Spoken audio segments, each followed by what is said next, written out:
উত্তৰ পূব ভাৰতৰ সৰ্ববৃহৎ অনুষ্ঠান আধ্যাত্মিক মানে সামাজিক শৈক্ষিক সকলো দিশতে আগবাঢ়ি অহা এটি অনুষ্ঠান শ্ৰীমন্ত শংকৰদেৱ সংঘ প্ৰতিষ্ঠা হৈছিলে 1930 চনৰ নগাঁও পলাশনি নামে ঠাইত। আপোনাৰ সবে জানে যদিও আমি সোঁৱৰাই দিছোঁ। আৰু এই 94 সংখ্যক অধিৱেশন এই শ্ৰীমন্ত শংকৰদেৱ সংঘ তেজপুৰ জিলা শাখাৰ এয়া আপোনাৰ তেজপুৰ জিলা শাখাৰ কি জেগাটো কি আছিলে, জামুগুৰিহাট ঢলাইবিল। এই অধিৱেশনৰ এতিয়া ইতিমধ্যে কৰ্ম অতি ক্ষিপ্ৰ গতিত চলি আছে। এয়া হ'ল নামঘৰ, সম্পূৰ্ণ খেৰেৰে তৈয়াৰী কৰিছে নামঘৰ। এয়া মণিকূট আসন এতিয়া নিৰ্মাণ কৰি আছে, আসনৰ বেদীভাগ নিৰ্মাণ কৰি আছে। এয়া শ্ৰীমন্ত শংকৰদেৱ সংঘ 94 সংখ্যক অধিৱেশন তেজপুৰ জিলা শাখাৰ 95 বৰ্ষ যি অধিৱেশন, এই অধিৱেশন ভাগ অতি সুন্দৰভাৱে আয়োজন কৰিবৰ বাবে তেজপুৰ জিলা শাখা ভকত সমস্তই প্ৰচেষ্টা হাতত লৈছে। ইতিমধ্যে সুন্দৰ সবাংগ কৰি তুলিবলৈ ঈশ্বৰৰ আশীষ প্ৰদান কৰিব বুলি আমি ভাবিছোঁ। এয়া আপোনালোকক দেখাইছোঁ আমি এয়া মূল মণ্ডপ, খেৰ দমাই থৈছে। এয়া মূল মণ্ডপ তৈয়াৰ কৰি আছে। ইফালে হয়তো সেয়া সেৱা বাহিনীৰ শিবিৰ যেনে লাগিছে দেখাত, আৰু শিবিৰসমূহ অতি দূৰত আছে, আমি ভালকৈ দেখাব পৰা নাই। আৰু এয়া হয়তো প্ৰদৰ্শনী গ্ৰন্থমেলা হ'ব নেকি? হয়, প্ৰদৰ্শনী গ্ৰন্থমেলা এয়া আমি দেখাইছোঁ আপোনালোকক। দূৰত্বটো কিছু এইবাৰ সুন্দৰ জোখত পৰিছে, ভকতে নিশ্চয় অসুবিধা নাপাব।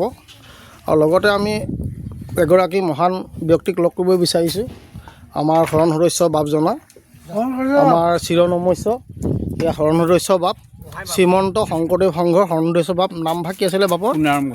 পুনাৰাম গোহাঁই বাপ, তেজপুৰ জিলা শাখাৰ শ্ৰীমন্ত শংকৰদেৱ সংঘৰ আমাৰ শৰণ সদস্য বাপ। এতিয়া প্ৰস্তুতি ভালেই চলিছে, আমি জনাত প্ৰস্তুতি সুন্দৰৰূপে চলি আছে। হয়, আমাৰ শ্ৰীমন্ত শংকৰদেৱ সংঘৰ বাদেও অন্যান্য ভকতেও নিশ্চয় সহায় সহযোগ কৰিছে, আমি যি গম পাই আছোঁ নহয় জানো। জাতি বৰ্ণ ধৰ্ম নিৰ্বিশেষে হয় সকলোৱে ইয়াত সহযোগিতা আগবঢ়াইছে। আৰু আপোনাৰ সবে ইতিমধ্যে দেখিছে নামঘৰ ভাগ আমাৰ প্ৰায় সম্পূৰ্ণ হৈছে, অলপ বাকী আছে, বাকীবিলাক কাৰ্যসূচী চলিয়ে আছে। আৰু আমি জনাত বিধায়ক পদ্ম হাজৰিকাৰ বাপেও তেখেতে বৰ ধুনীয়া সহযোগিতা কৰিছে। তেখেতৰ তাৰমানে সহায় সহযোগ আমাৰ একেবাৰে সম্পূৰ্ণৰূপে দিছে। তেখেতৰ হেৰিয়াতে তাৰমানে আমি এনেই অনুমানিক কিমান লাখ ভকত হ'ব বুলি আপোনালোকৰ ধাৰণা এটা আছে বাৰু? অনুমানিকটো সচৰাচৰ 15-20 লাখটো হয়েই। আৰু ইয়াতো হয়তো অকণমান বাঢ়িবও পাৰে, নকমিব কিন্তু। এতিয়া ধৰক আপুনি পুৰণা ৰাস্তা আহিলে এইফালে আহিব লাগিব, এইটো ৰাস্তাই। হয়, আৰু এই ৰাস্তা তাতো লাগিছেগৈ নেকি? এইটো ৰাস্তা আমাৰ বাইপাছ হৈ হাইৱেত লাগিছে। লাগিছে ন? হয়, এইটো গৈ হাইৱেত লাগিছে, এইটো গৈ হাইৱেত লাগিছেগৈ। হয়, ইতিমধ্যে চাউনিটো আছে, বাঁহৰ কামখিনি প্ৰায় সমাপ্তি হোৱাৰ পথতে। হয় বাৰু, কৃষ্ণ।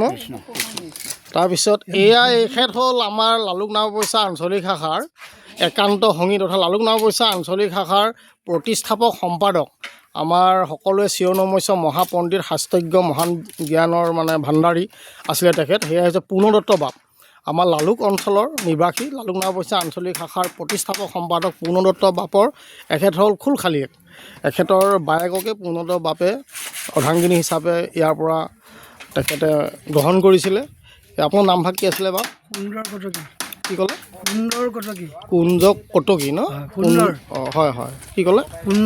সুন্দৰ কটকী। হয়, এখেতো সুন্দৰ, সঁচাকৈ সুন্দৰ। নামে মানুহে দেখাতে আৰু সুন্দৰ আছিলে, এতিয়া চেহেৰাতে গম পোৱা যায়। বাৰু যাই হওক, এখেতক লগ পাই ভাল লাগিলে। আমাৰ নিজৰ লালুক নাওবৈচা আঞ্চলিকৰ ভকতৰ দৰে আমি অনুভৱ কৰিছোঁ। এখেত হৈছে সুন্দৰ কটকী, তেজপুৰ জিলা শাখাৰ এজন মহান সংগী, শ্ৰীমন্ত শংকৰদেৱ সংঘ একান্ত সেৱক, একশৰণ হৰিনাম ধৰ্ম একান্ত অনুগামী। এখেত হৈছে লালুক নাওবৈচা আঞ্চলিক শাখাৰ সকলোৱে সমস্তৰে চিৰনমস্য আমাৰ মহান শাস্ত্ৰজ্ঞ প্ৰয়াত পূৰ্ণদত্ত বাপজনাৰ খুলখালীয়েক। কৃষ্ণ। আৰু আমি এইফালে আপোনাক দেখাইছোঁ যে নামঘৰৰ কৰ্মসমূহ অতি সুন্দৰভাৱে কৰি আছে। কৃষ্ণ। বাপ এতিয়া কি দায়িত্বত আছে বাপ?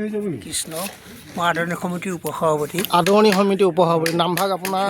ক্ষীৰ হাজৰিকা। কি ক'লে? ক্ষীৰ হাজৰিকা। হয়, কৃষ্ণ।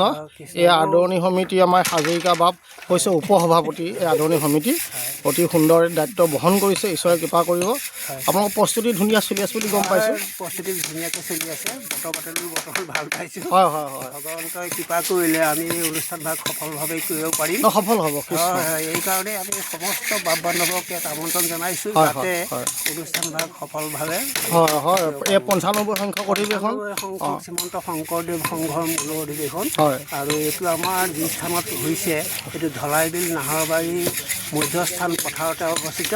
ইয়াতো সমন্বয় ক্ষেত্ৰ বুলি আমি নামাকৰণ কৰিছোঁ। হয় হয়, এই জ্যোতি বিষ্ণু সমন্বয় ক্ষেত্ৰতে অহা 6, 7 আৰু 8 ফেব্ৰুৱাৰী তাৰিখত আমাৰ অনুষ্ঠানভাগ অনুষ্ঠিত হ'ব। হয়, অহা তাৰপিছত লখিমপুৰত নেক্সট ইয়াৰ পাছত 96 সংখ্যক লখিমপুৰলৈ আদৰণি জনাবৰ বাবে ভকত আহিব নিশ্চয়।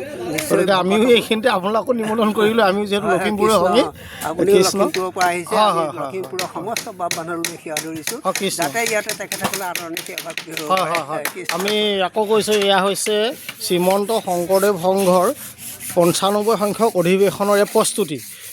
তেজপুৰ জিলা শাখাৰ জামুগুৰি হাট, এই ধলাইবিল জ্যোতি বিষ্ণু সমন্বয় ক্ষেত্ৰ।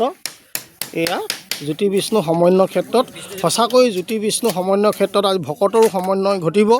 ভকতৰ মহামিলন ক্ষেত্ৰ বুলি য'ত জনা যায়, যাক শ্ৰীমন্ত শংকৰদেৱ সংঘৰ প্ৰাণ বুলি জনা যায়, এয়া হৈছে অধিৱেশন। আহক, শ্ৰীমন্ত শংকৰদেৱ সংঘ বুলিয়ে নহয়, সকলো জাতি বৰ্ণ নিৰ্বিশেষে সকলোৱে আহি চাওকহি। প্ৰেম কাক কয়, ভাল পোৱা কাক কয়, ভকতি কাক কয়, ইয়াতে আপোনালোকে দেখিবলৈ পাব। ইয়াত এখনি সুন্দৰ অসমীয়া সমাজ একত্ৰিত হ'ব। উত্তৰ পূব ভাৰতৰ প্ৰায় অঞ্চলৰেই প্ৰায় ৰাজ্যই ভকত বৈষ্ণৱ আহি এই স্থানত উপবিষ্ট হ'বহি। গতিকে আমিও এই ভিডিঅ'টোৰ যোগেদি আপোনালোকক নিমন্ত্ৰণ জনালোঁ।